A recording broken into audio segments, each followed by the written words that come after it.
Okay, Jay Inslee, the brilliance of leadership. Let's have a look at just how effective our fearless state leader's been. He was so unprepared for this pandemic, yet he blames other people. And when you have to explain to our governor his responsibilities versus federal responsibilities, he doesn't quite get it. He's kept the state under some sort of lockdown for the first time in recent history. Let's ask Attorney Joel Ard about this. And so the reasons given for that shutdown order were to protect the healthcare system. And everybody remembers flattening the curve. The curve being how fast everybody gets infected. And so the idea behind the shutdown was if we don't shut down, everybody's going to get infected. A lot of those people are going to need a lot of health care, and it'll overwhelm the hospital system. We won't have ICU beds. We won't have ventilators. Our doctors will all be worked to the bone. And we need to flatten the curve, which wasn't going to change at all the number of people who got infected and not even the number of people who got seriously ill. It was just that we'd have healthcare resources available to them when it happened. Well, we all know what's happened. We haven't been strained at all in our healthcare resources. We had a field hospital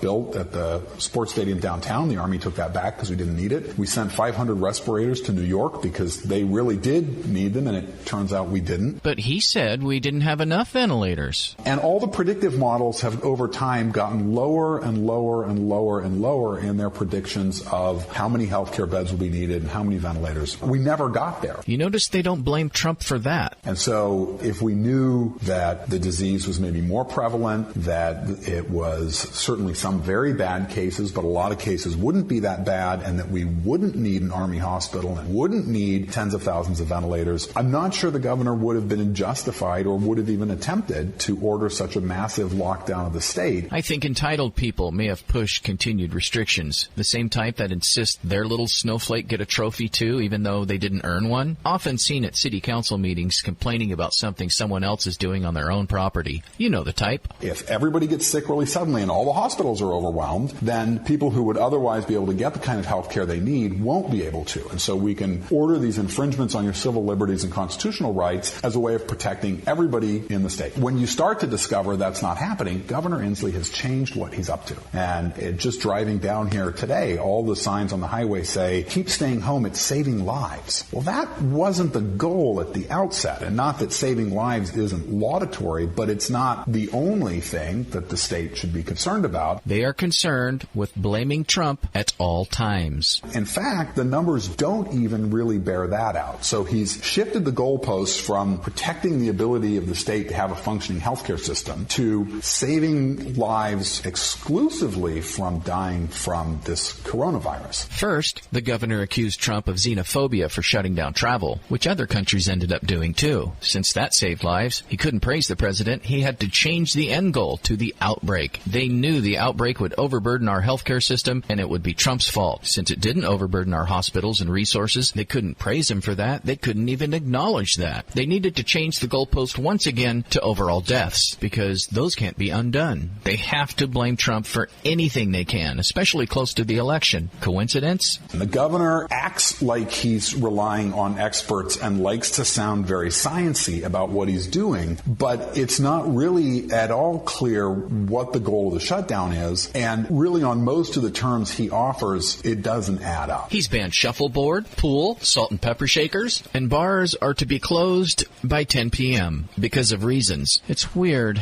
They never blamed Obama for all of the H1N1 deaths and the other viruses that killed people during his dictatorship. Are those deaths less important than these? But they didn't stall the funding he requested to fight the viruses he let enter the country. Remember, Pelosi thought flavored tobacco was more important than fighting COVID. And why are only certain media outlets reporting that people are dying with COVID, but not from COVID? I know people firsthand whose loved ones died of cancer, but since they had COVID, it was recorded as a COVID death. You would figure that would be news. Now, we got to get those numbers up. Our fearless leader, Governor Inslee, lifted things like fingerprinting for background checks and registered sex offenders because of this big bad virus. He lost hundreds of millions of dollars of relief funding to Nigerian scammers. He did manage to give $46 million of that funding to illegal aliens. He accidentally accidentally sent maggot-infested apples to eastern Washington, which broke the law and risked losing our entire crop of Washington apples. His environmental policy didn't allow forest management that prevents and reduces forest fires. Well, he blames Trump and global warming. Or wait, now they call it climate change. And if you don't agree, you're a climate denier because the science is settled by non-scientists. All of this magnificence was in 2020 alone. Just think of all the other painstakingly brilliant calls we've ignored or have been too busy taking selfies to notice. We won't include running Boeing away and Amazon out because of the California-like policies that aren't friendly to the biggest employers in the state. That stuff didn't happen this year.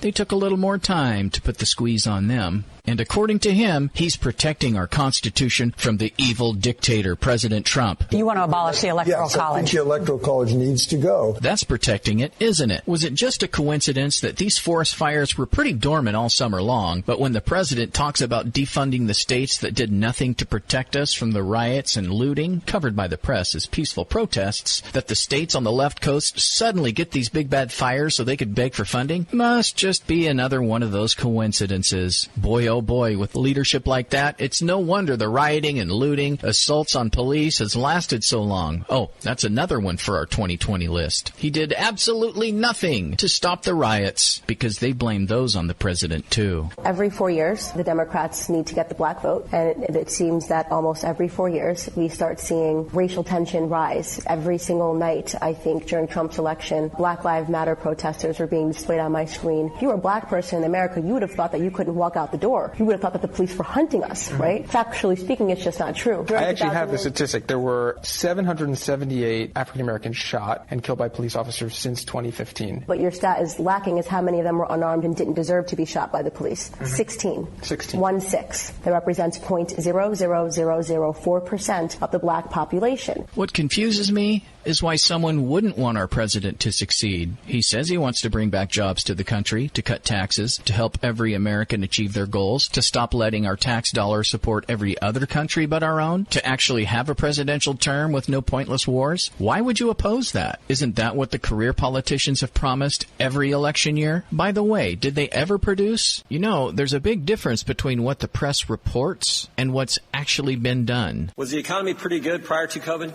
I would say yes. He would send us back into recession with his tax plans. A lot to like about a tight labor market, a lot to like about 3.5% unemployment. There are always problems in an economy, but this was as good an economy as we've seen in a very long time. Wages were up? Wages started moving up, particularly for people at the low end of the wage spectrum in the last couple of years. As unemployment got down and the labor market got tight, you saw the benefits going. It was, as I said, there's a lot to like about a tight labor market. Poverty rate was down? Yes. Was the economy better for everyone in our population?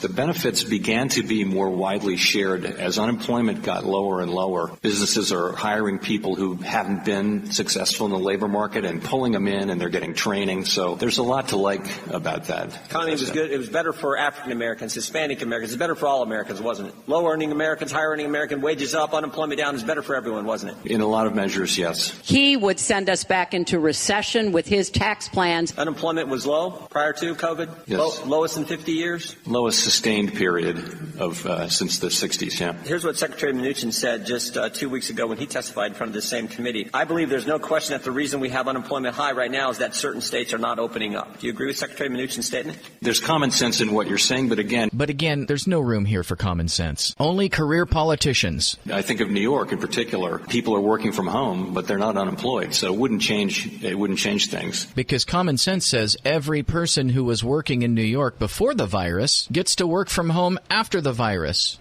Duh. You could reopen all the restaurants in the United States right away. You'd have technically unemployment go down. Would that be a smart thing to do? That would be a question for others. Let's leave the smart questions to the career politicians. Obama had 8 years, 13 million more Americans on food stamps. Don't forget record homeless camps in record sizes. 8 million more Americans in poverty. That was his legacy. But hey, the virus from China stopped all of the horrible things Trump was doing, put our country in a lockdown for the first time in recent history, and stop the economy really close to election time. Sorry, I strayed off again. I do that a lot. This is about the effectiveness and common sense leadership shown at our state level. I wonder, if Washington State was the first state to get COVID, why hasn't our state leaders been held accountable? They seem to blame everybody else. I'm sure somebody will come up with some excuse. We want to save Joel's life. There's a disease coming and it will kill only Joel. Let's shut down the entire state for 2.5 years until we have a vaccine to save Joel's life. Look, I appreciate that myself, but that is not the kind of public policy trade-off that we should be making. They want to save lives, unless, of course, you live in Chicago or you're an unborn baby. But anyway. And unfortunately, that's an extreme example, but that's really what we're doing here is we're saying we've got a very at-risk cohort of aged and ailing people, and to extend their lives by a certain number of months or years, we're going to shut down the entire state and cause great harm to everyone else. I'm Johnny Manson. They can't be here right now, and they can't stand up to you, and they can't let their voice be heard. I am the voice of the voiceless. And I approve this message.